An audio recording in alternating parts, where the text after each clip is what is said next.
Hello students, welcome to my YouTube channel. तो हमने previous video के अंदर हमारा एक चैप्टर बायोलॉजी का स्टार्ट कर दिया था, लाइफ प्रोसेस। उसके अंदर हमने मोड ऑफ न्यूट्रिशन ये हमने रीड आउट किए थे। अब नेक्स्ट हमारा टॉपिक जो है लाइफ प्रोसेस के अंदर वो आने वाला है ह्यूमन डाइजेस्टिव सिस्टम। सबसे पहले हम पढ़ लेते हैं कि डाइजेशन क्या कैसा प्रोसेस है। डाइजेशन एक ऐसा प्रोसेस है जिसके अंदर क्या होता है, हीट एनर्जी को कन्वर्ट किया जाता है किसके अंदर, केमिकल एनर्जी के अंदर। जो भी फूड हम इनटेक करते हैं वो ब्रेक डाउन हो जाता है और वहां से हीट एनर्जी रिलीज होती है, उसको हमें केमिकल फॉर्म के अंदर कन्वर्ट करना होता है ताकि वो हमारी बॉडी जो है उसको यूटिलाइज कर सके और हम जो है वो दिन भर में काम कर सके। तो सबसे पहले यहाँ पे डेफिनेशन लिखी गई है कि what is human digestive system. तो जो डाइजेशन है उसके अंदर हीट कन्वर्ट हो जाती है किसके अंदर, हमारे पास केमिकल एनर्जी के अंदर। वही ऐसा सिस्टम जो क्या करता है, हेल्प करता है फूड को डाइजेस्ट करने में और उसके बाद जो एनर्जी यूटिलाइज करनी है उसको उस एनर्जी की फॉर्म में कन्वर्ट करने के लिए मैकेनिकली या फिर बायोकेमिकली प्रोसेसेस के जरिए ऐसे सिस्टम को, ऐसे कंप्लीट सिस्टम को, जो ऐसा सिस्टम जो हेल्पफुल होता है किसी भी फूड के डाइजेशन के अंदर, तो वो क्या कहलाता है, ह्यूमन डाइजेस्टिव सिस्टम कहलाता है ह्यूमन के अंदर। फिर यहाँ पे जो ह्यूमन डाइजेस्टिव सिस्टम है उसका एक डायग्राम यहाँ पे शो किया गया है। तो सबसे पहले जब भी हम फूड इंटेक करते हैं तो सबसे पहले खाना हम कैसे इंटेक करते हैं, वो खाना हम सबसे पहले हमारे माउथ के अंदर जाता है। अब माउथ में क्या होता है, हमारे टीथ के जरिए उस जो फूड की है, फूड के जो है छोटे छोटे टुकड़ों के अंदर उसे कन्वर्ट कर दिया जाता है। तो सबसे पहले माउथ के अंदर हमारा खाना जो है वो एंटर होगा। यहाँ पे क्या होता है, जो फूड है वो छोटे छोटे पीसेस के अंदर ब्रेक हो जाता है, ठीक है। उसके बाद जैसे ही हम देखते हैं धीरे धीरे हमारे माउथ के अंदर एक लिक्विड सा रिलीज होने लगता है। वो लिक्विड क्या है, वो हमारी सलाइवा है। वो कहाँ से रिलीज होती है, सलाइवरी ग्लैंड से वो रिलीज होती है। अब सलाइवरी ग्लैंड का काम क्या होगा, वो सलाइवा रिलीज करवाता है। उस सलाइवा से क्या होगा, उस सलाइवा से जो हमारा फूड है वो क्या हो जाएगा, वो मोस्ट हो जाएगा, यानी कि वो गीला हो जाता है। अब वो क्यों जरूरत है, क्योंकि हमारा फूड सिर्फ माउथ तक तो लिमिट नहीं रहने वाला, उसको कंप्लीट बॉडी के अंदर जाना होगा। आगे बहुत सारी उसको नैरो पासिंग के अंदर से भी पास होना होगा। तो उसके लिए क्या है, उसको वेट किया जाता है और लुब्रिकेशन प्रोवाइड किया जाता है ताकि इजीली आगे वो फूड पाइप के अंदर से वहां से क्रॉस हो सके, ठीक है। साथ ही साथ क्या करता है, सलाइवरी जो यहाँ पे सलाइवा जो प्रेजेंट है वो क्या करती है, जो फूड के अंदर कार्बोहाइड्रेट प्रेजेंट है उसको ब्रेक डाउन करती है। यानी कि सबसे पहले जो डाइजेशन का प्रोसेस है, यानी कि ब्रेकिंग ऑफ फूड है, वो कहाँ टेक प्लेस होती है, हमारे माउथ के अंदर। किसकी वजह से, सलाइवा की वजह से, सलाइवरी ग्लैंड से जो रिलीज होती है सलाइवा, उसकी वजह से, ठीक है। उसके बाद हमारा खाना जो है एक ऐसे पोर्शन के अंदर चला जाता है जहाँ पे फूड और एयर दोनों चीज क्या होती है, एक साथ में होती है और इसे हम क्या कहते हैं, पेरनेक्स कहते हैं। पेरनेक्स का काम क्या है, ये फूड को पास करवाता है, साथ ही साथ क्या करता है, वो एयर को भी पास करवाता है। अब हम कई बार ये कहते हैं कि खाते वक्त बातें नहीं करनी चाहिए, ऐसा क्यों होता है। और कभी कभी हम ये भी सोचते हैं कि खाना और सांस लेना दोनों एक साथ कैसे हो सकते हैं। तो क्योंकि देखो यहाँ पर फूड और एयर दोनों चीजें पास आउट हो सकती है। तो ये वाले जो आप ये वाले जो नैरो पासिंग देख रहे हैं ये होगी फूड पाइप, ठीक है। उसके बाद ये वाले जो पासिंग यहाँ से देख रहे हो आप, ये यहाँ ये जो पासिंग दिखाई देती है, यहाँ पर एक फ्लैप है, ये देखो ये फ्लैप आप देख पा रहे हो। जैसे हम फूड इंटेक करते हैं तो क्या होगा, ये जो फ्लैप है ये इस तरह से, ये एक फ्लैप है इस तरह से अपवर्ड डायरेक्शन के अंदर। जैसे ही फूड यहाँ पर आता है तो क्या होता है, ये फ्लैप डाउनवर्ड हो जाता है। उसकी वजह से क्या होगा, यहाँ पे जो हमारे पास विंड पाइप है उसके अंदर एयर जानी बंद हो जाती है। तो इस तरह से फूड तो हमारा अंदर चला जाता है, मतलब कि आगे फूड पाइप के अंदर। और जो ये ग्लोटिस है इसका नाम, बाद हम चलते हैं फूड पाइप के अंदर जिसका नाम है इसोफेगस। इसोफेगस फूड पाइप ये क्या होती है, इसकी जो ओपनिंग है जहाँ से फूड एंटर करता है, इसकी ओपनिंग को हम क्या कहते हैं, ड्यूलेट कहते हैं। ये जनरल नॉलेज के लिए आपकी जिसे ड्यूलेट कहते हैं। अब इसोफेगस क्या होता है, यहाँ पे पेरिस्टियल मूवमेंट होती है। पेरिस्टियल मूवमेंट का मतलब क्या है कि ये अपने आप को एडजस्ट कर लेती है। यहाँ पे कुछ कार्टिलेज की रिंग प्रेजेंट होती है। जैसे यहाँ फूड एंटर होता है, इस चीज की हम बात कर रहे हैं, यहाँ पे हमारी फूड पाइप प्रेजेंट होती है। इस फूड पाइप के अंदर जैसे ही फूड जाता है तो ये जो यहाँ पे पाइप है ये अपने आप को एडजस्ट कर लेती है अकॉर्डिंग टू फूड। इसलिए किस टाइप की मूवमेंट कहा गया है, इसे पेरिस्टल मूवमेंट कहा गया है। साथ ही इसका काम क्या है, जो फूड है उसको ट्रांसफर करना, कहाँ से, हमारे माउथ से हमारे स्टमक के अंदर। ठीक है। तो नेक्स्ट हमारा ईसोफेगस से हमारा जो नेक्स्ट फूड है वो कहाँ ट्रांसफर हो जाता है, हमारे पेट के अंदर यानी हमारे स्टमक के अंदर। और ये याद रखोगे कि फूड पाइप की जो अप्रोक्स लेंथ है वो 25 सेंटीमीटर यानी कि 23 से 27 सेंटीमीटर के बीच की होती है। फिर आते हैं हमारे स्टमक के अंदर। अब देखो स्टमक के अंदर क्या होगा कि हमारे फूड के अंदर जो भी प्रोटीन, विटामिन, फैट सब कुछ प्रेजेंट थे वो अब हमारे पेट के अंदर आ चुके हैं। अब उनका डाइजेशन शुरू होता है। चलो कार्बोहाइड्रेट का फर्स्ट डाइजेशन तो हमारे माउथ के अंदर शुरू हो गया था। अब प्रोटीन के डाइजेशन की बात करते हैं। तो प्रोटीन को डाइजेस्ट करने का काम कौन करेगा, वो काम करता है पेप्सिन। अब पेप्सिन काम तो करता है लेकिन उसकी एक कंडीशन है। वो कहता है कि अगर मेरे आसपास का इन्वायरमेंट एसिडिक बना दोगे तो मैं प्रोटीन को डाइजेस्ट करूंगा। ठीक है। इसके बाद स्टमक ने ये बोला कि ठीक है हमने एसिडिक बना दिया है सराउंडिंग, बस बट उसकी वजह से क्या होगा, हम जो वहाँ टिश्यू प्रेजेंट है उनको तो उनके लिए तो एसिड हार्मफुल है, तो उसके लिए कुछ ना कुछ प्रोटेक्टिव हमें वहां पे कोई लिक्विड रिलीज करना होगा। तो उसके लिए क्या रिलीज किया गया, म्यूकस। तो कहानी समझ में आई कि प्रोटीन के डाइजेशन के लिए क्या चीज रिलीज होती है स्टमक के अंदर, पेप्सिन रिलीज होता है। पेप्सिन को वर्क करने के लिए एसिडिक मीडियम की रिक्वायरमेंट होती है, तो हमारे पेट के अंदर HCl रिलीज होता है, हाइड्रोक्लोरिक एसिड। और हमारी जो पेट की जो इनर वॉल है उसको प्रोटेक्ट करने के लिए एसिडिक मीडियम से क्या रिलीज होता है, म्यूकस रिलीज होता है। हो ये तीनों चीजें आपको समझ में आई होगी। साथ ही स्टमक का काम क्या होगा, फूड को स्टोर करना। ठीक है, इतना काम यहाँ पे हमारे पेट का खत्म हो चुका है। उसके बाद चलते हैं, देखो यहाँ ये सब हो रहा होता है तब साइड में लीवर काम करता है। लीवर जूस जो है वो रिलीज करता है। अब बाइल जूस क्या करते हैं, बाइल जूस जो है वो खाने के डाइजेशन में फिर हेल्प करते हैं। साथ ही साथ लीवर यहाँ पे क्या करता है, स्टोर कर लेता है जितने भी विटामिन है, ब्लड है, आयरन है, उन सभी को क्या कर लेता है, यहाँ पे स्टोर कर लेता है। फिर क्या होता है कि यहाँ पे जितना भी वेस्ट मटेरियल बनता है फूड के अंदर, क्योंकि हम जो खाना खा रहे हैं उसके अंदर वेस्ट प्रोडक्ट तो ऑब्वियस सी बात है कि होंगे, कुछ ऐसी चीजें भी होगी जो हमारे शरीर के लिए रिक्वायर नहीं होंगी, तो उन सबको बाहर निकालने का काम, यानी कि यूरिया की फॉर्मेशन कहाँ होती है, हमारे लीवर के अंदर। और लीवर जो है ह्यूमन बॉडी का सबसे लार्जेस्ट ग्लैंड है। लीवर लार्जेस्ट ग्लैंड है। ठीक है। फिर चलते हैं, ये क्या करता है, excretion of waste product, waste product के एक्सक्रेशन में ये हेल्प करता है।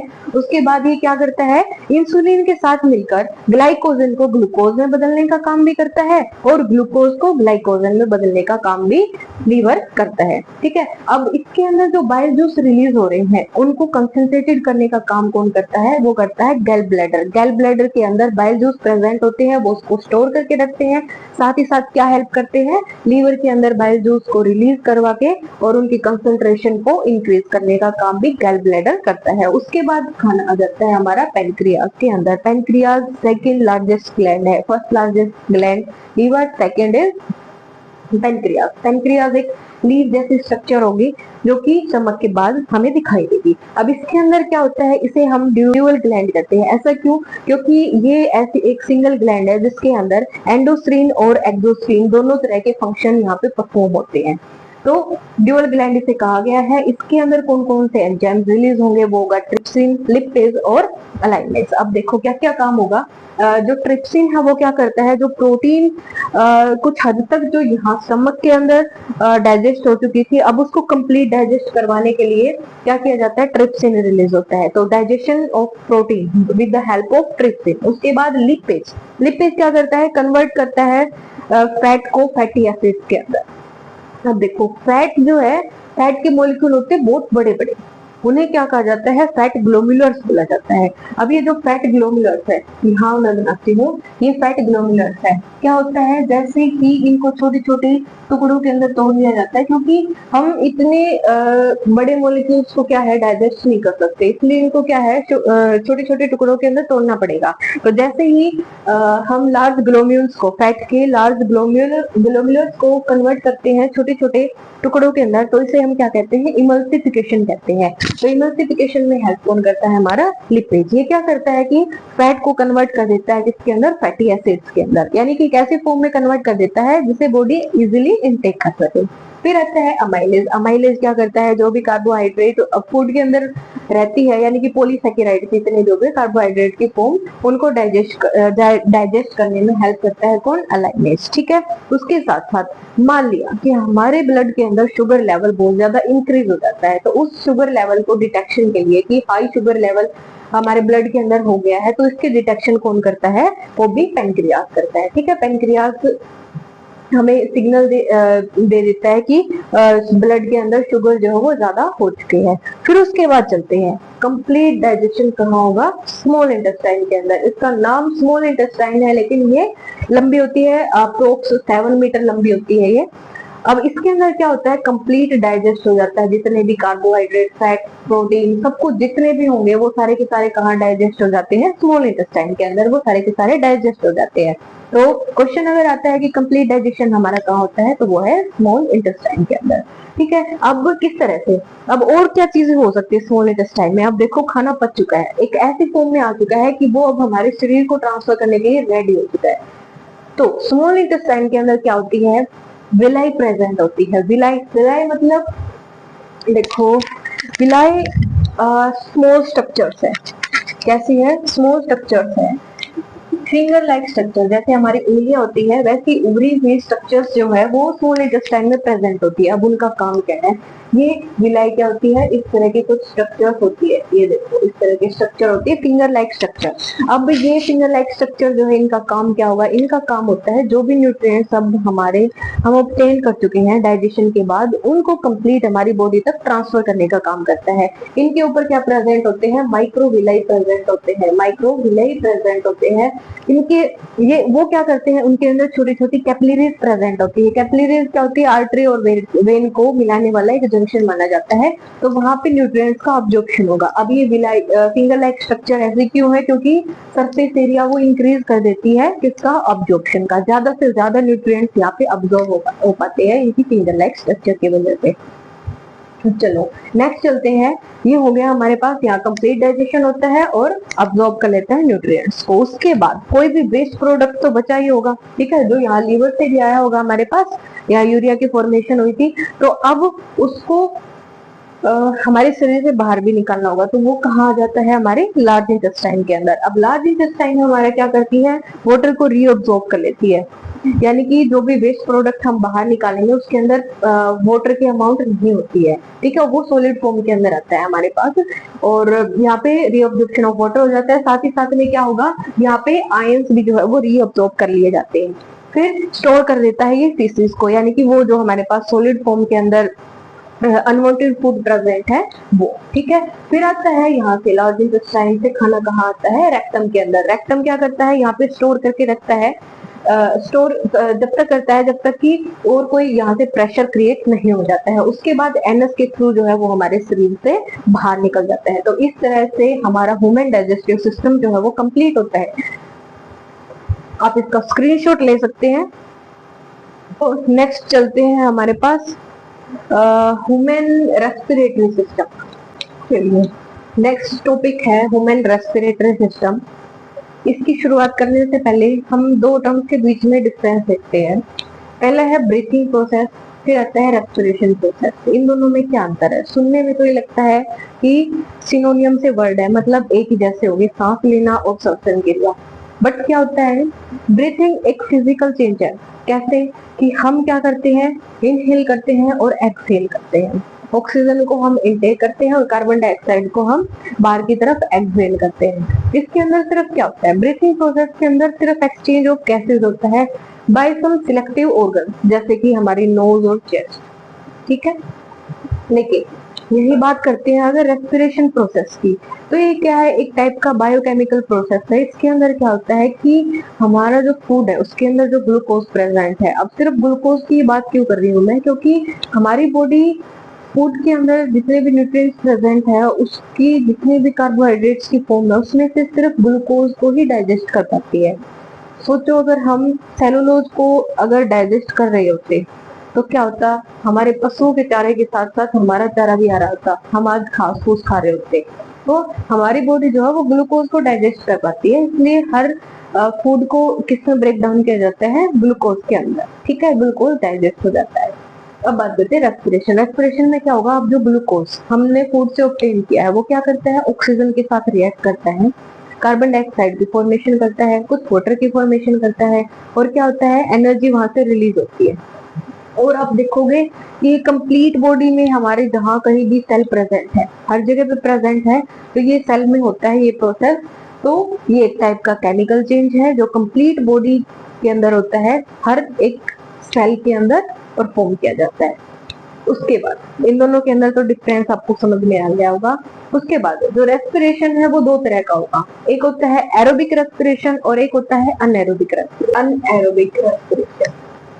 ठीक है, अब एरोबिक रेस्पिरेशन क्या होता है, एरोबिक रेस्पिरेशन जब ऑक्सीजन जो है प्रेजेंट होती है और उस टाइम पे क्या प्रोड्यूस होता है, CO2 प्रोड्यूस होती है। जब हम ऑक्सीजन को यूटिलाइज कर लेते हैं और CO2 प्रोड्यूस होती है और लार्ज अमाउंट के अंदर हमारे पास वहां से एनर्जी जो है वो रिलीज होती है, तो वो क्या कहलाता है, एरोबिक रेस्पिरेशन कहलाता है। जो कार्बन डाइऑक्साइड और ऑक्सीजन का जो फॉर्मेशन हो रही है वो साइमल्टेनियसली होती है, यानी कि एक ही टाइम पे होती है। जैसे ही ऑक्सीजन ग्लूकोज के साथ रिएक्ट करती है तो as a waste product carbon dioxide वहां उसी टाइम के अंदर रिलीज हो जाती है।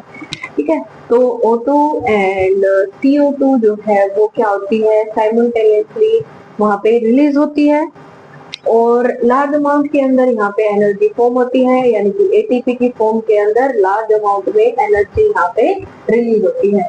लार्ज अमाउंट के अंदर एनर्जी यहाँ पे रिलीज होती है। साथ ही साथ ये एरोबिक रेस्पिरेशन कहाँ टेक प्लेस होता है, सेल के अंदर एक पावर हाउस यूनिट, अगर आपको याद हो किसे कहते हैं, माइटोकॉन्ड्रिया को। बिल्कुल सही, जो माइटोकॉन्ड्रिया है उसके अंदर ये जो रेस्पिरेशन है, एरोबिक रेस्पिरेशन, वो टेक प्लेस होता है। कहाँ होता है ये, माइटोकॉन्ड्रिया के अंदर। ठीक है, वही अनएरोबिक रेस्पिरेशन की अगर बात, तो एक ऐसा रेस्पिरेशन जिसके अंदर क्या होता है, विदाउट ऑक्सीजन के जो है ये प्रोसेस करवाया जाता है। इसका एक एग्जांपल आपने 8th क्लास में पढ़ा होगा, फर्मेंटेशन का एग्जांपल, ईस्ट का हमने वहां पे एग्जांपल दिया था कि जब शुगर को कन्वर्ट किया जाता है अल्कोहल के अंदर, तो उसके लिए कौन हेल्पफुल होता है, ईस्ट हेल्पफुल होता है, वो कन्वर्ट कर देती है। इसमें एग्जांपल होगा किसका, ईस्ट एग्जांपल हो जाता है। वो जैसे ही अनएरोबिक रेस्पिरेशन करती है तो क्या करती है, कन्वर्ट कर देती है उसको, शुगर को, किसमें, कार्बन डाइऑक्साइड वहां रिलीज करती है और एज ए वेस्ट प्रोडक्ट वो अल्कोहल की फॉर्मेशन करती है। ठीक है, तो एरोबिक एनारोबिक के अंदर आपको डिफरेंस समझ में आया होगा। अब कुछ थोड़ा सा डायग्राम से हम इसको समझ लेते हैं। सबसे पहले हमारे पास क्या है, ग्लूकोज है, इसके अंदर कितने कार्बन प्रेजेंट होते हैं, 6 कार्बन यहाँ पे प्रेजेंट। क्या होता है, ग्लाइकोलिसिस होता है, कहाँ, साइटोप्लाज्म में। साइटोप्लाज्म में जैसे ही ग्लाइकोलिसिस प्रोसेस होता है उसके बाद क्या होता है कि ये जो ग्लूकोज है वो कन्वर्ट हो जाता है किसमें, पायरूवेट के अंदर। है वो किसमें कन्वर्ट हो जाता है, पायरूवेट के अंदर, जो कि 3 कार्बन का एक कंपाउंड है। ठीक है, उसके बाद हम देखते हैं 3 कंडीशन हमारी यहाँ पे निकल कर आती है। कौन कौन सी, पहला आता है लेक ऑफ ऑक्सीजन, मतलब कमी होना, ऑक्सीजन है तो बस लेक। फिर आता है in presence of oxygen, oxygen और विदाउट ऑक्सीजन। नेट की जगह हम यहाँ पे यूज कर सकते हैं लेसर अमाउंट, लेस ऑक्सीजन। ठीक है, दिस इज बेटर। ओके, अब देखो, हम मान लिया कि कोई एक्टिविटी परफॉर्म की हमने कोई रेस ही लगाई है, बहुत लंबी एक डिस्टेंस हमने कवर किया, तो क्या होगा, कुछ टाइम के बाद हमारे मसल्स के अंदर जो है वो क्रैम्प महसूस होने शुरू होंगे। ऐसा क्यों हुआ, क्योंकि देखो हम जब कोई भी एक्टिविटी कर रहे हैं तो उस टाइम पे क्या है, हमारी ऑक्सीजन जो है वो यूज हो रही है। अब ऑक्सीजन अगर यूज होती रहेगी, हम खाना उस टाइम पे खा नहीं रहे हैं, हमें और एनर्जी का सोर्स तो मिल नहीं रहा है, तो जो ऑक्सीजन है वो कम पड़ जाती है। अब साइटोप्लाज्म के अंदर अगर ऑक्सीजन की कमी हो जाती है, मतलब माइटोकॉन्ड्रिया के पास अब इतनी ऑक्सीजन अवेलेबल नहीं है कि वो अब उसे एनर्जी में कन्वर्ट कर दे, तो उसकी वजह से क्या होगा, लेस ऑक्सीजन की वजह से हमारी मसल्स के अंदर लैक्टिक एसिड फॉर्म होना शुरू हो जाता है। अब वो लैक्टिक एसिड हमारी मसल्स के अंदर इकट्ठा होना शुरू होगा, जिसकी वजह से क्या होगा, हमें पेन महसूस होता है, हमें थकान महसूस होती है। तो लेस ऑक्सीजन की वजह से क्या प्रोड्यूस होता है, लैक्टिक एसिड प्रोड्यूस होता है। कहाँ पे, मसल्स के अंदर है। और जब ऑक्सीजन हमारे पास प्रेजेंट होगी तो क्या होता है, ये ग्लूकोज किस में कन्वर्ट हो जाता है, कार्बन डाइऑक्साइड के अंदर, प्लस में कुछ अमाउंट ऑफ हमें हीट वहां पे मिलने वाली है। तो कार्बन डाइऑक्साइड मिलती है, प्लस में H2O रिलीज होता है, प्लस में हमें क्या मिलती है, एनर्जी मिलती है। फिर आता है विदाउट ऑक्सीजन। विदाउट ऑक्सीजन क्या होगा, यहाँ पे कार्बन डाइऑक्साइड रिलीज होती है, प्लस में क्या रिलीज होता है, एल्कोहल की फॉर्मेशन होती है। तो क्या क्या चीज होगी यहाँ पे, एल्कोहल की फॉर्मेशन होगी, प्लस में CO2 होगा। ठीक है, इतना आया होगा आपको समझ में कि ये रेस्पिरेशन प्रोसेस है, इसमें किस किस तरह से ऑक्सीजन के अमाउंट के ऊपर जो है अलग अलग टाइप के हमें प्रोडक्ट मिल सकते हैं।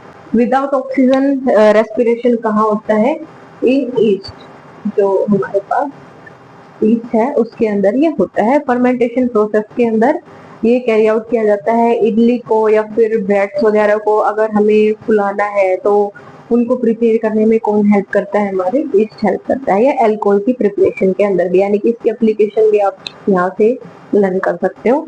तो देखते हैं कि किस तरह से रेस्पिरेशन प्रोसेस हमारा अक्कर होता है। सबसे पहले हम क्या करते हैं, इनहेल करते हैं ऑक्सीजन को थ्रू आवर नोज। नोज के बाद वो कहाँ जाती है, नेसल कैविटी के अंदर जाती है। ये वाला जो पोर्शन होगा ये नेसल कैविटी कहलाती है। उसके बाद क्या स्टार्ट हो जाता है, यहाँ से हमारा माउथ और नोज जो है वो कंबाइन हो जाती है, एक इनकी सेम पैसेज बन जाती है, जो कि पीछे हमने पढ़ा था जिसे पेनेक्स कहते हैं। उसके बाद जैसे ही यहाँ से एक और जाता है, वो तो हमारा फूड पाइप हो जाता है। अभी हम बात कर रहे हैं वेंट पाइप की, क्योंकि अभी हमें रेस्पिरेशन सिस्टम के बारे में पढ़ना है, तो उसको अभी इग्नोर करना है। तो नेसल कैविटी के बाद हमारे पास जो इनहेल ऑक्सीजन है वो कहाँ आ जाती है, लेनेक्स के अंदर आ जाती है, जिसे कि हम क्या कहते हैं, वॉइस बॉक्स कहते हैं। इसका काम क्या होता है, साउंड प्रोड्यूस करना। एक क्लास के अंदर आपने पढ़ा होगा वॉइस बॉक्स के बारे में, किस तरह से साउंड प्रोड्यूस होती है। यहाँ पे दो मेम्ब्रेन प्रेजेंट होती है, वो वाइब्रेट करती है जैसे उसके अंदर से एयर पास आउट होती है। तो इस तरह से यहाँ पे जो वॉइस बॉक्स है इसके अंदर से साउंड जो वो प्रोड्यूस होती है। उसके बाद ये कहाँ चली जाती है, ये हमारे ट्रैकिया के अंदर चली जाती है। यहाँ पे क्या होता है, एयर को कोलैप्स होने से बचाया जाता है, ताकि एयर वॉल्यूम हमारी बॉडी के अंदर एस्केप ना हो जाए, क्योंकि हमें उसको पहुंचाना है हमारे काम के लिए, जो कि क्या है, एनर्जी प्रोवाइड करना, माइटोकॉन्ड्रिया के पास पहुंचाना, एनर्जी में हो ताकि वो कन्वर्ट कर सके। तो ये एक पैसेज उसको प्रोवाइड करता है। इसके बाद जैसे ही लंग्स के अंदर एयर को एंटर करना होता है तो उसके सामने दो रास्ते दिखाई देते हैं। उन दो रास्तों को हम क्या कहते हैं, उन्हें हम ब्रोंक्यूल्स कहते हैं, उन्हें हम ब्रोंचाइज कहते हैं। ठीक है, ये जो हमारे पास ब्रोंक्यूल्स है ये क्या होते हैं, ये दोनों लंग्स के अंदर जो एयर है उसको डिवाइड कर देते हैं। उसके बाद ये छोटे छोटे पाइप्स के नेटवर्क में कन्वर्ट हो जाता है, उसे हम क्या कहते हैं, ब्रोंक्यूल्स कहते हैं। ये सारी की सारी क्या कहलाती है, ब्रोंक्यूल्स कहलाती है। ये इनकी एंडिंग जो है वो एक बलून लाइक स्ट्रक्चर से अटैच होती है, जिन्हें हम क्या कहते हैं, एल्वियोलाइज कहते हैं। अब एल्वियोलाइज का जो रेस्पिरेटरी प्रोसेस के अंदर बहुत इंपॉर्टेंट रोल है, वो क्या है, यहाँ पे डिफ्यूजन होता है ऑक्सीजन और कार्बन डाइऑक्साइड का। कैसे, जो भी ऑक्सीजन हमने इनहेल की है वो ब्रोंचाई और ब्रोंक्यूल्स के थ्रू जो है वो एल्वियोलाई के पास जो वो पहुंच चुकी है। उसके बाद क्या होगा, ये देखो एल्वियोलाइज को जैसे ही जूम किया गया तो यहाँ पे छोटे छोटे बलून लाइक स्ट्रक्चर आपको दिखाई देंगे, और एक एल्वियोलाई को अगर हम जूम करके देखते हैं तो यहाँ पे दिखाई देगा कि ये बैलून लाइक स्ट्रक्चर होगी। यहाँ से जैसे ऑक्सीजन आता है तो यहाँ पे कैपिलरीज प्रेजेंट होती है। इस कैपिलरीज के अंदर क्या होता है, ब्लड जो वो फ्लो कर रहा होता है। तो यहाँ पे जैसे ऑक्सीजन, सबसे पहले क्या होगा, कार्बन डाइऑक्साइड यहाँ से कोलैप्स हो जाती है, डिफ्यूजन हो जाता है कार्बन डाइऑक्साइड का, और ऑक्सीजन क्या है इसके अंदर एंटर कर जाती है बाय द डिफ्यूजन प्रोसेस, और रेड ब्लड सेल के अंदर ये मिक्स हो जाती है। उसके बाद रेड ब्लड सेल कहाँ पहुंच जाते हैं, पल्मोनरी आर्टरीज के अंदर पहुंच जाती है। वहीं जो कार्बन डाइऑक्साइड है वो कहाँ से आई होगी, पल्मोनरी वेन्स के थ्रू वो है यहाँ से एंटर करती है। और CO2 जो है फिर दोबारा से उसी सेम पैसेज के थ्रू यहाँ ब्रोंचाइज से, फिर ब्रोंक्यूल से, फिर ट्रैकिया से, देन लेरिक्स से, फिर नेसल कैविटी से क्या कर दी जाती है, एक्सहेल कर दी जाती है। और यहाँ पे आप देखोगे कि एक स्ट्रेच मेम्ब्रेन प्रेजेंट होती है, जिसे क्या कहा जाता है, डायफ्राम कहा जाता है। ये क्या कंट्रोल करता है, जैसे भी हम इनहेल करते हैं तो क्या होता है, ये डायफ्राम जो है वो ऊपर की तरफ शिफ्ट हो जाता है, और जैसे हम एक्सहेल करते हैं तो क्या होता है, ये डायफ्राम जो है वो नीचे की तरफ शिफ्ट हो जाता है। ये एयर की वॉल्यूम को कंट्रोल करने का काम करता है। तो आज की वीडियो में सिर्फ इतना ही। हम 2 टॉपिक कर चुके हैं। सबसे पहले हमारे पास डाइजेस्टिव सिस्टम था, और सेकंड हमारे पास रेस्पिरेटरी सिस्टम है। इसकी आप कंप्लीट प्रैक्टिस कर लीजिए, क्योंकि यहाँ से कंफर्म क्वेश्चन पक्का है। और सबसे ज्यादा वेटेज जो है बायोलॉजी के अंदर लाइफ प्रोसेस चैप्टर की है। 7 to 8 के अबाउट जो है यहाँ से आपके इजीली क्वेश्चन जो है, इजीली मार्क्स जो है वो आप ऑब्टेन कर सकते हो। तो प्लीज इस वीडियो को थोड़ा सा ध्यान से देखना, और हर एक एक पॉइंट यहाँ पे इम्पोर्टेंट है, क्योंकि छोटी से छोटी चीजें जो है वो आपको एक एक नंबर दिला सकती है। तो इसलिए आप ध्यान से वीडियो को देखें, समझे। कोई डाउट है तो आप मेरे से कभी भी पूछ सकते हो। और इसकी जो वीडियो है वो इसकी जो फ्री पीडीएफ है वो लास्ट वीडियो के डिस्क्रिप्शन बॉक्स में मैंने डाल दी है। और कोई भी अगर आपको डाउट हो तो आप मुझसे कांटेक्ट कर सकते हो। कमेंट बॉक्स के अंदर आप अपना कमेंट लिख सकते हो। Thank you.